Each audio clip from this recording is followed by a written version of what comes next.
തിരുവമ്പാടി മണ്ഡലത്തിലെ IHRD college പ്രവർത്തനം നിലച്ചുപോയേക്കാവുന്ന അവസ്ഥയിൽ. കാരശ്ശേരി പഞ്ചായത്തിലെ തോട്ടക്കാട് സ്വന്തം കെട്ടിടത്തിൽ പ്രവർത്തിക്കുന്ന കോളേജിലേക്ക് ഗതാഗത സൗകര്യമില്ലാത്തതിനാൽ കുട്ടികളെത്താൻ മടിക്കുന്നതാണ് പ്രതിസന്ധിക്ക് പ്രധാന കാരണം. പ്രവർത്തനം നിലച്ചുപോയേക്കാവുന്ന അവസ്ഥയിലാണ് തിരുവമ്പാടി മണ്ഡലത്തിലെ IHRD കോളേജ്. കാരശ്ശേരി പഞ്ചായത്തിലെ തോട്ടക്കാട് സ്വന്തം കെട്ടിടത്തിൽ പ്രവർത്തിക്കുന്ന കോളേജിലേക്ക് ഗതാഗത സൗകര്യമില്ലാത്തതിനാൽ കുട്ടികളെത്താൻ മടിക്കുന്നതാണ് പ്രതിസന്ധിക്ക് പ്രധാന കാരണം. ആവശ്യത്തിന് ബസ് സർവീസുകളില്ലാത്തതിനാൽ ഇവിടെ അഡ്മിഷൻ എടുക്കാൻ മിക്കവാറും കുട്ടികൾ താല്പര്യപ്പെടുന്നു പോലുമില്ല. തോട്ടക്കാട് വഴി ഒരു ബസ് സർവീസ് മാത്രമാണുള്ളത്. ഇത് കിട്ടാതാവുകയോ മുടങ്ങുകയോ ചെയ്താൽ വലിയ തുക മുടക്കി വാഹനം വിളിച്ചെത്തുകയേ മാർഗമുള്ളൂ. ഇക്കാരണത്തിൽ ഇവിടെ പ്രവേശനം നേടുന്നവരിൽ പലരും മറ്റു സ്ഥാപനങ്ങളിലേക്ക് മാറ്റം വാങ്ങിപ്പോകുന്ന സാഹചര്യവുമുണ്ട്.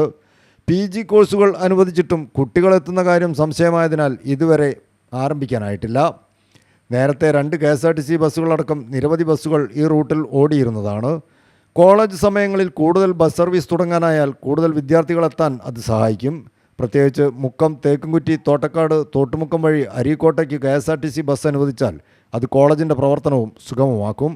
വിദ്യാർത്ഥികൾക്ക് പഠിക്കാൻ വളരെ അനുകൂലമായ അന്തരീക്ഷമാണെങ്കിലും അവരെ ആകർഷിക്കാൻ ഗതാഗത സൗകര്യങ്ങളും വിവിധ കളികൾക്കുള്ള കോർട്ടുകൾ, സ്റ്റേജ് മുതലായ പശ്ചാത്തല അനുബന്ധ സൗകര്യങ്ങളും ഒരുക്കിയാൽ മികച്ച കലാലയാന്തരീക്ഷം ഇവിടെ വിദ്യാർത്ഥികൾക്ക് ഒരുക്കാനാവുമെന്നാണ് കോളേജ് അധികൃതരുടെ പക്ഷം. News bureau, Mukkam.